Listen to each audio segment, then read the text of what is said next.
ஏன்னா நமக்குள்ள நம்ம தனியா இருக்கும்போது நம்ம ஹிந்து சொல்லிக்கவே இல்லை.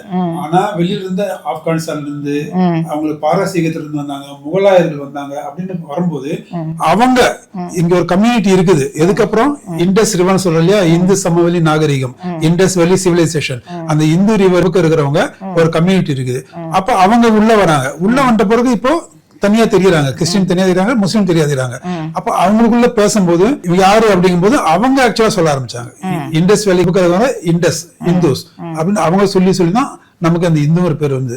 அதனாலதான் உங்களுக்கு அந்த காலத்துல பாத்தீங்கன்னா எங்கேயுமே நம்ம புராணத்துலாம் ஜாதி இருக்கும், ஆனா இந்து சமயம் இருக்கு. சமயம் இருந்தா கூட வைணவர் சைவன் இருக்கும் முடிஞ்சு உங்களுக்கு இந்துங்கிற ஒரு பேரே இருக்காது. சோ அந்த இந்துங்கிற பேர் ஆக்சுவலா மத்த மதத்தினர் நம்ம மேல ஏத்தி வச்சாங்க.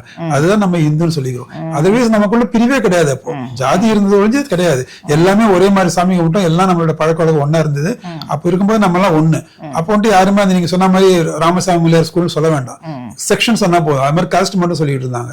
அதுக்கப்புறம் ஒவ்வொரு பீரியட் டைம் வெளியில இருக்கிற ஆளுங்க வரும்போது நம்மள தனிமைப்படுத்தி சொல்றதுக்காக நாங்க இந்துஸ் அப்படி அவங்க ஏதாவது ரெஃபரன்ஸ் கொடுக்கணும், நாங்க இந்துஸ், அந்த இண்டஸ்ட்ரி ஒரு பக்கம் இருக்கிறாங்க, நாங்க இண்டஸ் அப்படின்னு சொல்லி அது இந்து சைஷ்.